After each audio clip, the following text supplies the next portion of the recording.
Bom, eu vou mostrar aqui como funciona o Elastic File System da AWS. Bom, basicamente o Elastic File System é o gerenciador de arquivos, né? Assim como a gente usa localmente. Ele é como o próprio nome diz, ele é um sistema de arquivos elásticos, simples e sem servidor. Então você não precisa toda aquela configuração de provisionamento, mas por ser serverless você consegue usar um gerenciador de arquivos, file system basicamente, usando o Lambdas, por exemplo, no contexto serverless.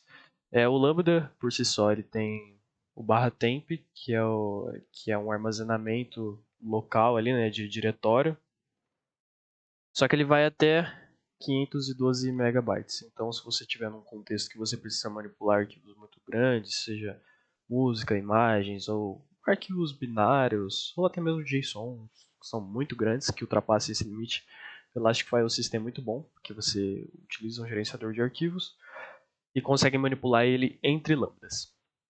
Basicamente tem os passos, eu não vou detalhar tanto, isso você encontra nas documentações, mas basicamente você precisa criar o Elastic File System, criar o Lambda e fazer essa conexão através de uma VPC.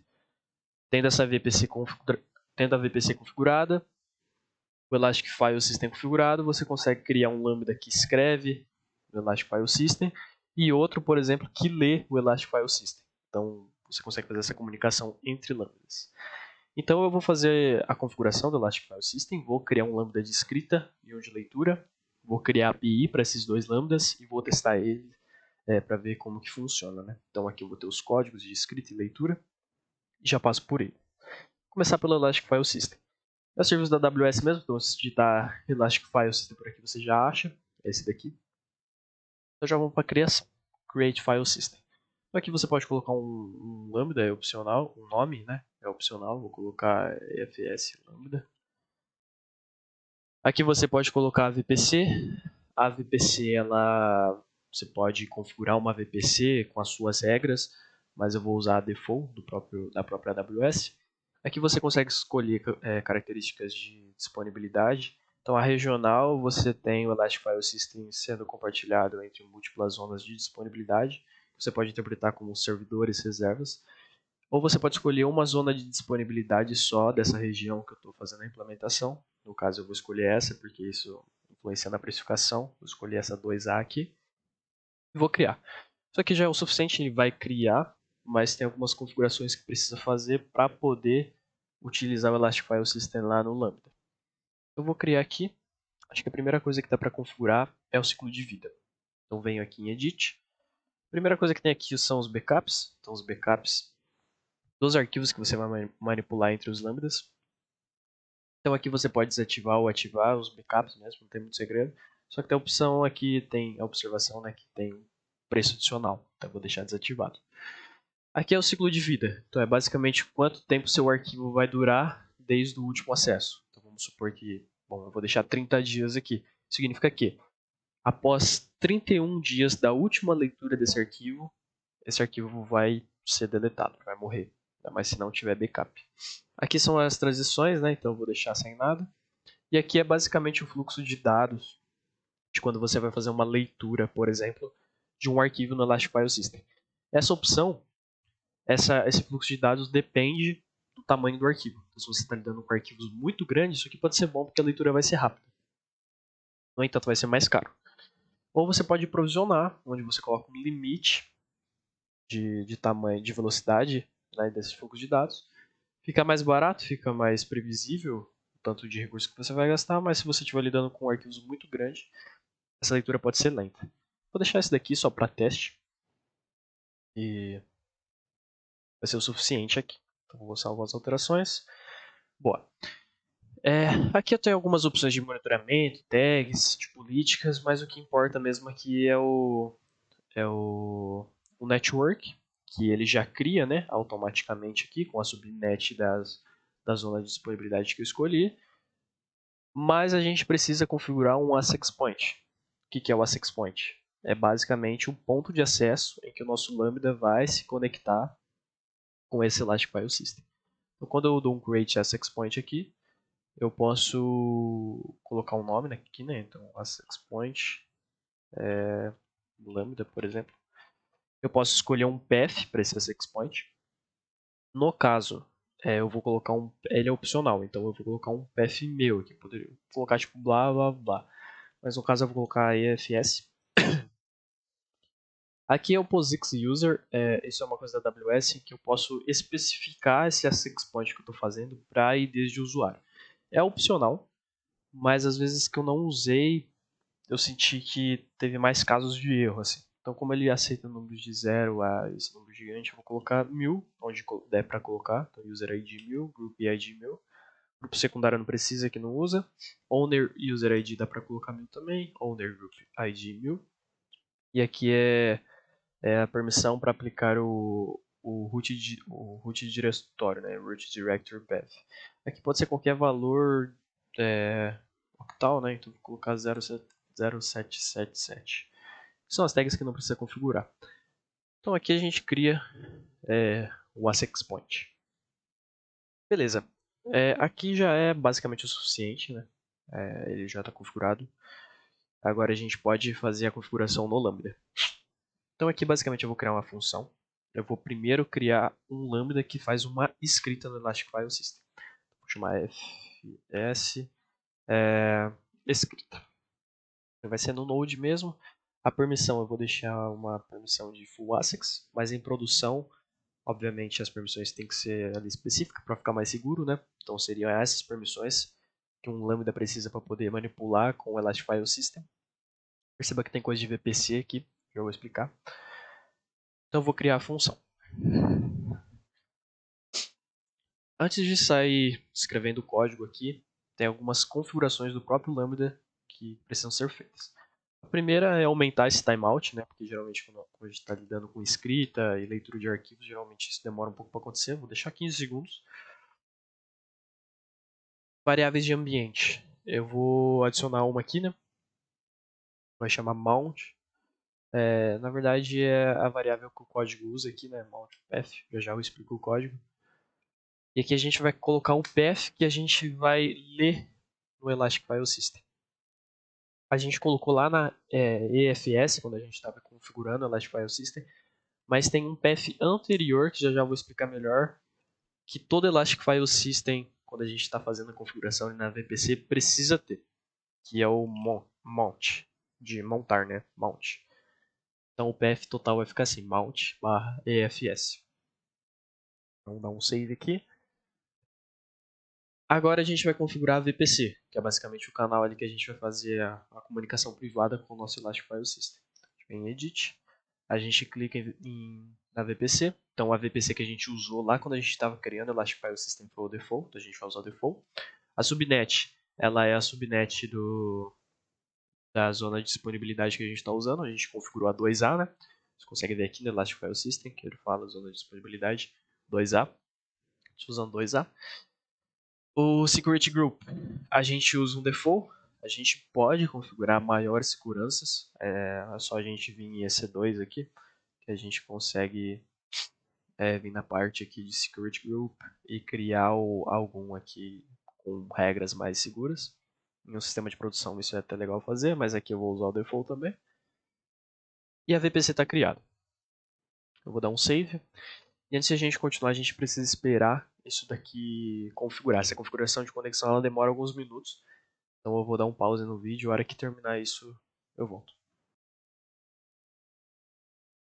Então terminou aqui, né, a configuração da VPC.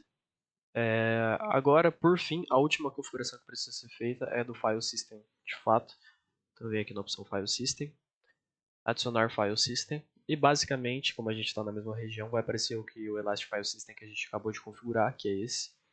O access point é o que a gente configurou. E aqui o caminho de montagem, vamos dizer assim. Se você perceber, ele já fica aqui uma opção que você tem que pôr. Então você tem que pôr esse mount traço alguma coisa. Então o que a gente escolheu foi Elastic File System. Foi por isso que eu usei esse mount lá na variável de ambiente. Porque quando você vai configurar o file system no sistema, no Lambda, ele te obriga a colocar esse mount, porque é do próprio sistema do Elastic File System. Então isso já é o suficiente. Save. Agora a gente já pode ir para o código. O código, né, para não precisar criar aqui no vídeo, eu já vou usar um código aqui que eu tenho. Eu vou só dar um copiar nele. Vou pegar aqui certinho. Vou dar um Ctrl C, Ctrl V aqui. Eu vou explicar ele rapidamente.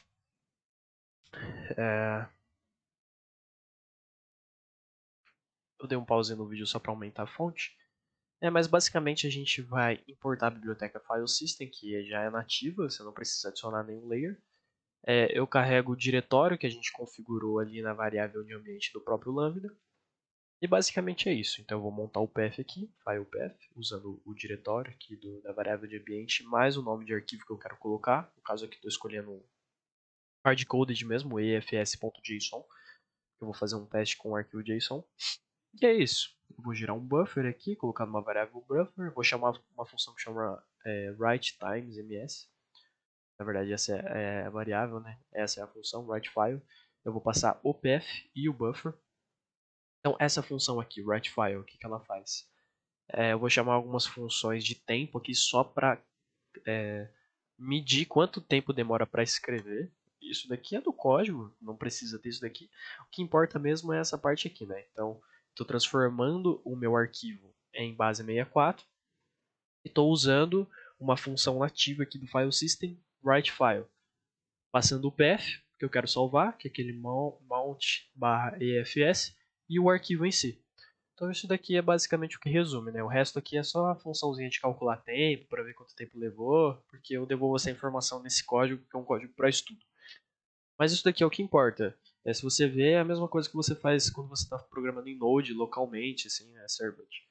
Então é basicamente isso daqui. Só que você está usando um file system do Elastic File System de forma serverless. E é basicamente isso. Depois eu uso uma função readFile aqui, só para ele ver quanto tempo demorou para ler. Mas enfim, é isso. Essa função ela já escreveu no sistema. Vou dar um deploy aqui. E é isso. Já já eu vou testar ela.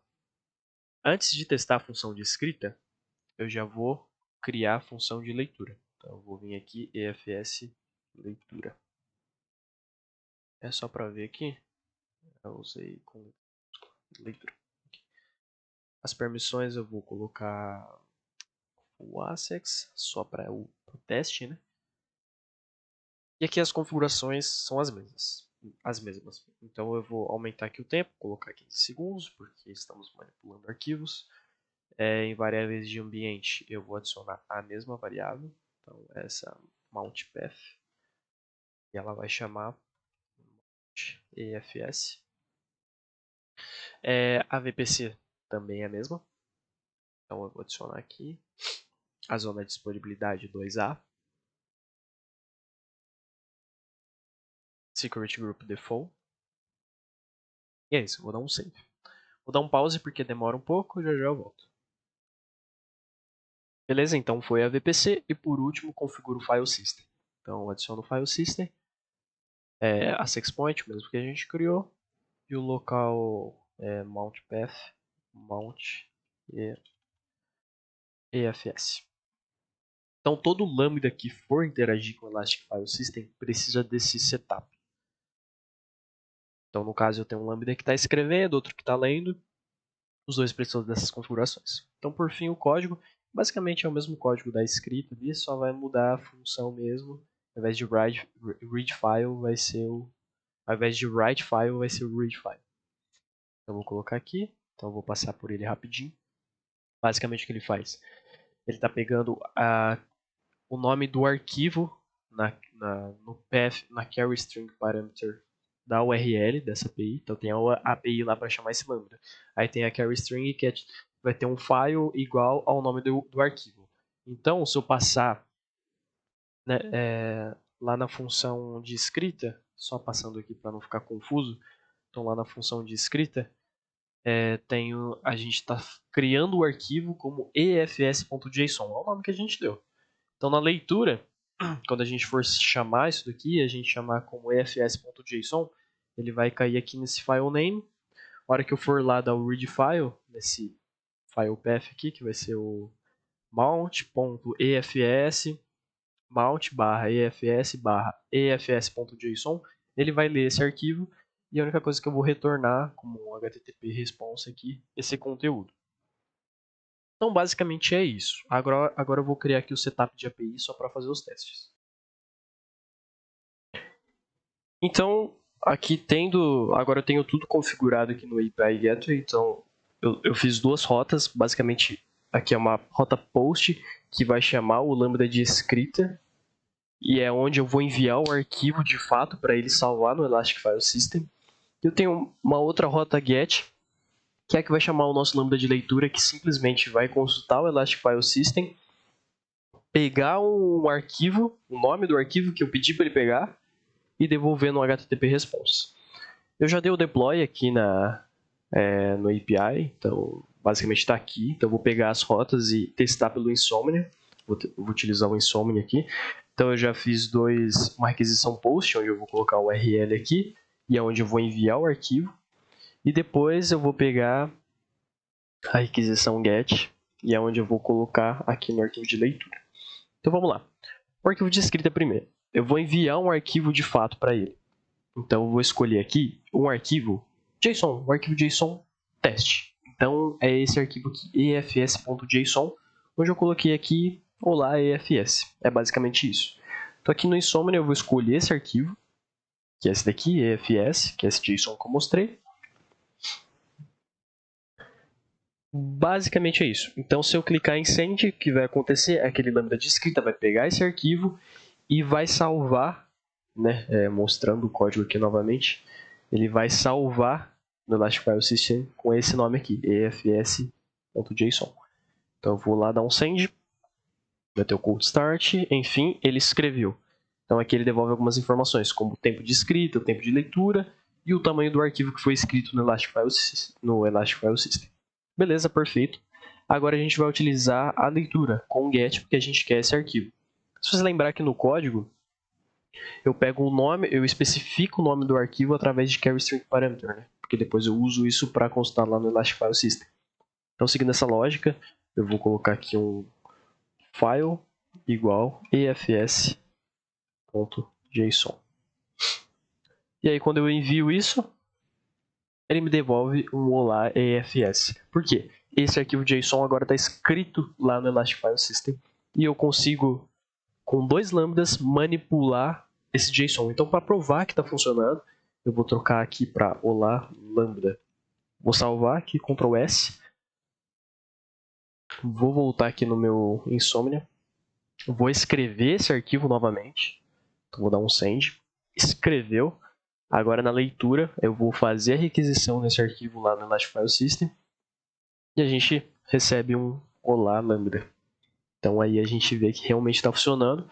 E de novo, isso daqui pode ser muito útil, né, quando você precisa manipular arquivos que são grandes, maiores que esse 512 megabytes, e você precisa manipular entre lambdas, entre serviços. Então é só você configurar uma VPC, fazer essa conexão e manipular esses arquivos, talvez numa step function ou em alguma fila. Isso pode resolver alguns problemas. Eu vou deixar esse código disponível aqui no vídeo e mais alguns vídeos de referência que me ajudaram nesse estudo. E é isso daí. Qualquer dúvida, é só chamar.